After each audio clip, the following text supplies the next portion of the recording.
μια καθόλου ολιγάριθμη κυβέρνηση 44 κυβερνητικών μελών, μια κυβέρνηση που ορκίστηκε στις 21 Ιουνίου και κάθε εβδομάδα μετράει και μια παραίτηση.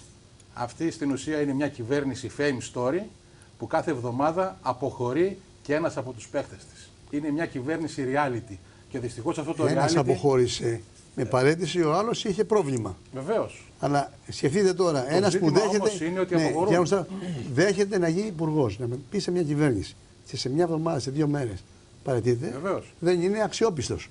Και χωρίς να έχω ακούσει την εισήγηση. Δεν μπορεί, δηλαδή θα μπορούσε να πει εγώ διαφωνώ, διότι δεν έχω πιστεί ότι θα υπάρξει επαναδιαπραγμάτευση. Που πριν να καλά αρχίσει. Βεβαίως. Μα την προηγούμενη έδωσε ψήφο εμπιστοσύνης.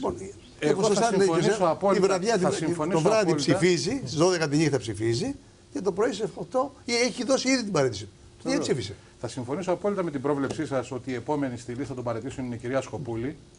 Όχι για λόγους μόνο αρμοδιοτήτων, γιατί από όσο έχει αναφερθεί και σε έγκριτες εφημερίδες, υπάρχει και ένα υποκρυπτόμενο σκάνδαλο στο Υπουργείο Υγείας που έχει να κάνει με τη συμμετοχή άλλου υφυπουργού εκεί και με τις αποκαλύψεις συγγενικού προσώπου της κυρίας Σκοπούλη. Αλλά εδώ δεν κάνουμε παραπολιτική, εδώ κάνουμε πολιτική. Και πραγματικά... Υφυπουργός ένας δεν είναι. Ένας είναι. Ο κύριος Σαλμάς, δεν υπάρχει άλλος. Γι' αυτό αναφέρομαι. Το ζήτημά μας όμως δεν είναι εδώ να πούμε αν ο κύριος Σαλμάς καλός ή κακός έγινε καθηγητής, όπως έχει καταγγείλει συγγενικό πρόσωπο της κυρίας Σκοπούλη σε ανύποπτο χρόνο, και αυτό είναι ένα άλλο ζήτημα της κυβέρνησης αυτής. Το ζήτημα είναι να εντοπίσουμε ότι υπάρχουν... Η κυρία Σκοπούλη δεν το ήξερε όταν ορκίστηκε. Βεβαίως.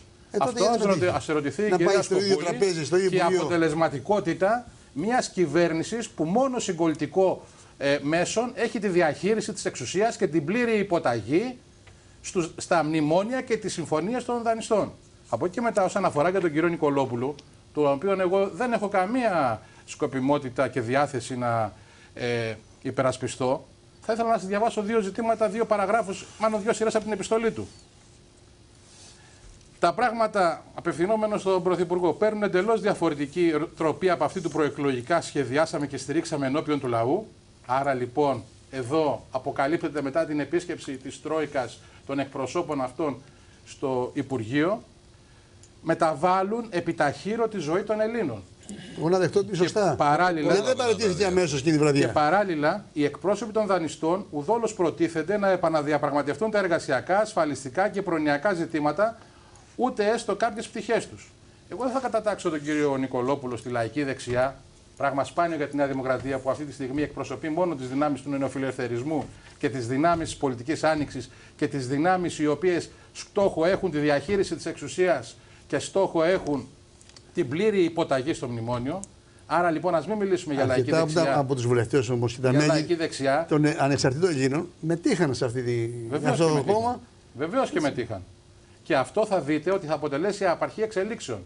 Και δεν την ονομάσαμε τυχαία κυβέρνηση fame story την κυβέρνηση αυτή, που έχει σαν κεντρικό κορμό τη Νέα Δημοκρατία, αλλά είναι η κυβέρνηση που συμμετέχει το ΠΑΣΟΚ και νομιμοποιεί την αντιμνημονιακή της φυσιογνωμία, την όποια αντιμνημονιακή της φυσιογνωμία, η Δημοκρατική Αριστερά.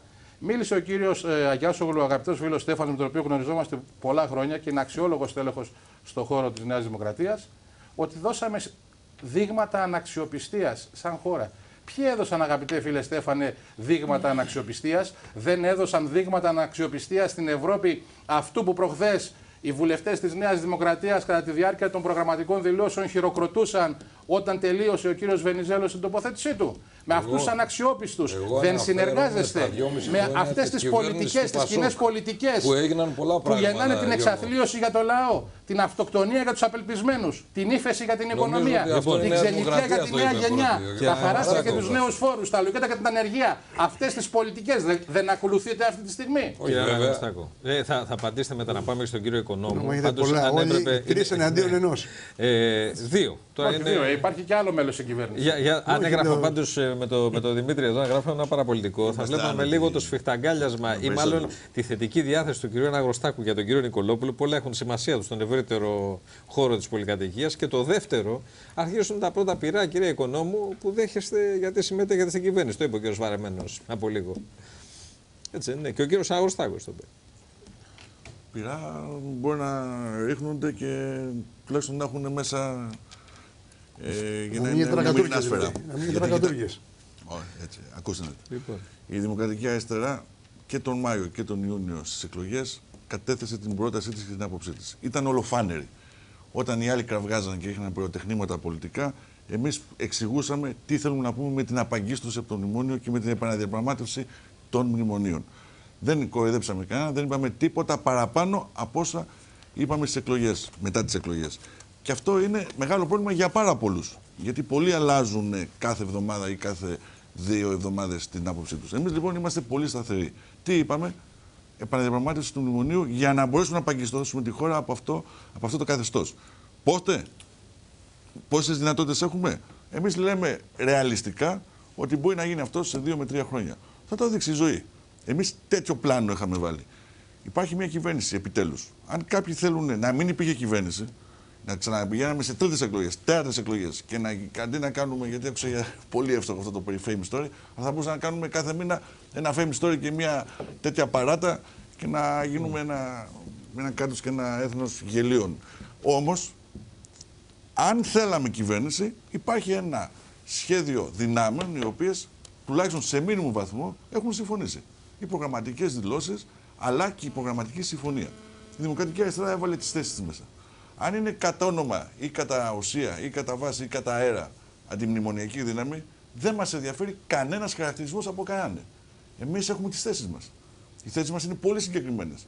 Τις καταθέσαμε, τις περάσαμε μέσα. Ακούστε να δείτε. Αφήστε τον κύριο Στουνάρα και ο κύριος Στουνάρας. Ο κύριος Στουνάρας μπορεί να είναι σήμερα, μπορεί να είναι μεθαύριο.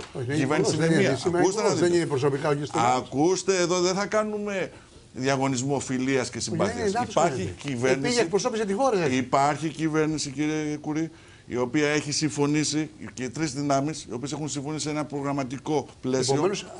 Το οποίο υποχρεούται ο κύριος Υπουργός Οικονομικών και ο κύριος κοινοβουλευτικός εκπρόσωπος της Δημάρχη και ο κύριος βουλευτής και ο καθένας να το έχει σαν μπούσουλά του και να τον υπηρετεί. Αυτό το προγραμματικό πλαίσιο. Πώς θα τα πω εγώ σήμερα εδώ στην εκπομπή σας, πώς θα τα πει ο κύριος Στουνάρας αύριο σε ένα φόρουμ, πώς θα τα πει στη Βουλή, ο καθένας πώς θα εκφραστεί ή πώς θα μιλήσει, είναι ένα θέμα που αφορά το πρόσωπο. Αλλά το ερώτημα είναι, εμένα με καλείτε σήμερα να σας πω, στηρίζω αυτή την πολιτική. Αυτή η πολιτική τι είναι, είναι αέρας, είναι κάτι το οποίο δεν υπάρχει ή είναι ένα προγραμματικό πλαίσιο το οποίο έχει συμφωνηθεί. Το προγραμματικό πλαίσιο έχει συμφωνηθεί, ήρθε στη Βουλή, πήρε ψήφο εμπιστοσύνης και προχωράμε. Αν εδώ θέλουν κάποιοι μέσα σε 2-24 ώρα να βγάλουν αποτελέσματα, να κάνουν απολογισμό κυβέρνηση. Να τεθεί το θέμα. Καθίστε τώρα, εγώ άκουσα εδώ πέρα τον αγαπητό μου και πολύ συμπαθή μου συνάδελφο και φίλο κύριο Βαρεμένο να βγάζει αποτελέσματα. Ένα αξιοπιστία και ένα κατεβατό επιθέτων έβαλε. Εγώ λέω το εξής. Εμένα ακούσατε με επίθετα. Είπατε, μιλήσατε με απαξιωτικό τρόπο για αυτή την κυβέρνηση πριν ακόμα ξεκινήσει. Αλλά είναι δικαίωμά σας. Δικαίωμά σας απόλυτο. Απόλυτο δικαίωμά σας. Εγώ λέω όμως κάτι άλλο. Μα τι είπα, ακούσατε τι είπα. Πολύ καθαρά. Λίγο κριτική γιατί. Θα σας πω τι πολύ καθαρά. Αλλά να ολοκληρώσω ένα λεπτό. Αν ολοκληρώσετε. Να ολοκληρώσω ένα λεπτό, αν μου επιτρέπετε. Εμείς λοιπόν λέμε το εξής. Αφήστε λίγο να κυλήσει νερό στα βλάκι. Αφήστε τώρα. Εδώ πέρα 2 μέρες δηλαδή και καταγράφουμε ας πούμε ένα σχολιασμό, λες και είναι 2 χρόνια κυβέρνηση. 2 μέρες είναι. Να κάτσουμε να δούμε. Απλά αυτό ξέρετε γιατί γίνεται, κύριε Οικονόμου, συγγνώμη που σας διακόπτω. Γίνεται γιατί κάποιοι φεύγουν και φεύγουν πολύ νωρίς. Σπάμε ρεκόρ Guinness. Δηλαδή... Αυτό είναι δευτερεύον. Είναι αυτό η θέση του κ. Στουνάρα που εκεί έβαλε στην άκρη. Ο κύριος Στουνάρας, υποθέτω, ακούστε με να δείτε, όπως πολύ ωραία είπατε κύριε Κουρί, ότι η κυρία Σκοπούλη π.χ. ή ο κύριος Νικολόπουλος έπρεπε να ξέρει σε ποια κυβέρνηση συμμετέχει. Και λέω ο λαός τιμόσοφα ότι άμα τη απομάκρυνσετε τον ταμείο δεν λάθος αναγνωρίζετε. Ναι. Διότι άμα αναγνωρίζετε δεν αναγνωρίζετε. Τέρμα. Όταν λοιπόν εδώ ο κύριος Στουνάρας αποδέχτη τη θέση του Υπουργού Οικονομικών σε αυτή την κυβέρνηση, εκτιμώ, θεωρώ και είμαι σίγουρος ότι ξέρει και το πλαίσιο του προγραμματικού αυτής της κυβέρνησης. Το πώς θα χειριστεί το λόγο του. Τι σήματα θέλει να στείλει στους εταίρους. Πώς θα κινηθεί είναι ένα δικαίωμά του όσον αφορά το πώς μπορεί να κινηθεί ένα πρόσωπο. Αλλά νομίζω όλοι θα παρεθείτε εδώ πέρα και θα συμφωνήσουμε ότι είναι ένας υπουργός, μια συγκεκριμένη κυβέρνηση, η οποία θέλει να κάνει επαναδιαπραγμάτευση. Αν δεν την κάνει ή δεν θα γίνει η επαναδιαπραγμάτευση, δεν θα είναι θέμα του Στομνάρα. Θα είναι πρόβλημα και θέμα όλης της κυβέρνησης και των εταίρων.